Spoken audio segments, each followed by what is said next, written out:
হ্যাঁ হ্যাঁ হ্যাঁ হ্যাঁ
আমরা বাঁ দিকে বসি, বাঁ চোটটা বন্ধ থাকেন, ডান চোটটা খোলা থাকেন।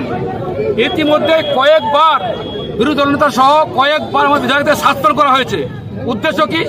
যখনই পশ্চিমবঙ্গের বুকে সরস্বতী পুজো বন্ধ হয়ে গেছে, কালী পুজো বন্ধ হচ্ছে, হিন্দু আক্রমণ হচ্ছেন, মনে ধর্ষিত হচ্ছেন, আমরা বলতে গেছি আমাদের কথা বন্ধ করে দেওয়া হয়েছে। সেই কারণে আমরা ঠিক করেছিলাম বিরোধী দলের পক্ষ থেকে যে আমার বিধায়ক যিনি আমাদের স্পিকার, তার যে এলাকা বারুইপুর, সেখানে আমরা যে স্পিকারের যে ভূমিকা, স্পিকারের যে দলদাসের নীতি, যে একপক্ষ নীতি, এক চোখ বন্ধ রাখেন, তার বিরুদ্ধে আমরা বারুইপুরে যে মিছিল করবো, মানুষ জানাবো যে স্পিকারের ভূমিকা কি। আপনারা তো গেছিলেন, দুর্ভাগ্যের বিষয় আমরা কাল গেছি, আমাদের বিরোধী দলনেতা সহ 50 জন এমএলএ গেছিলাম। ঢোকার সঙ্গে সঙ্গে রোহিঙ্গা অনুপ্রবেশকারী সন্ত্রাসবাদীদের নিয়ে এসে পরে আমাদের পারমিশন দেওয়া হয়েছে। শুনলে অবাক হবেন, 1 ঘন্টা আগে অভিষেক ব্যানার্জির নেতৃত্বে তৃণমূল কংগ্রেসকে ওখানে পারমিশন দেওয়া হয়েছিল মিটিং করার জন্য। আমরা ঢুকি, যখন ঢোকার সঙ্গে সঙ্গে বিধায়কের গাড়ি, বিরোধী দলনেতার গাড়িকে ডাং দিয়ে মারা হয়েছে, ভাঙচুর করা হয়েছে, আমাদের আক্রমণ করা হয়েছে, সকালে উন্ডেন আমরা। কিন্তু সেখানে আমাদের বক্তব্য ছিল যে আমরা মিছিল করবো, কিন্তু সেখানে তৃণমূল কংগ্রেসের আগের থেকে 1 ঘন্টা মিছিল করার পরে সেখানে মব ছিল, সেই মবকে সরানো হয়নি। রোহিঙ্গা অনুপ্রবেশকারী সন্ত্রাসবাদী গুন্ডাকে নিয়ে এসে পরে আক্রমণ করা হয়েছে, সেই কারণে হেনস্থা হয়েছে। সেই কারণে আমরা সারা পশ্চিমবঙ্গ জুড়ে আজকে বিধানসভায় বিধান মুখোপাধ্যায়কে কালো ফ্ল্যাগ দেখিয়েছি, তার পথে দাবি করেছি। উদ্দেশ্য একটাই, আজকে বাংলার হিন্দু সমাজরা আজকে আক্রান্ত, মহিলারা আক্রান্ত, আজকে গুন্ডাগিরি চলছে, বিধানসভার মধ্যে কিছু বলা হয় না, বলতে শাসন করা হয়। হিন্দু শব্দকে বাদ দেওয়া হয়েছে, হিন্দু শব্দ বাদ দেওয়া হয়েছে, এটা অসাংবিধানিক। তার প্রতিবাদে যেভাবে হেনস্থা হয়েছে বিরোধী দলের সহ বিধায়করা, তার পক্ষ থেকে সারা বাংলা জুড়ে অবস্থান বিক্ষোভ চলছে। সেই কারণে আমরা অবস্থান অবরোধ বিক্ষোভের আয়োজন করেছি।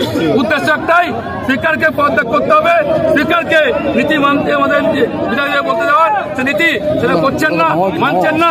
হিন্দু বিরোধী সরকারকে উৎখাত করার জন্য আমরা অবস্থান বিক্ষোভের আয়োজন করি। আগুন জ্বালালেন কেন? প্রতিবাদ করছি। আজকে বিধানসভা গেটে দাঁড়িয়ে স্পিকারের কুশলে দেখা করেছি, আগুন জ্বালিয়েছি।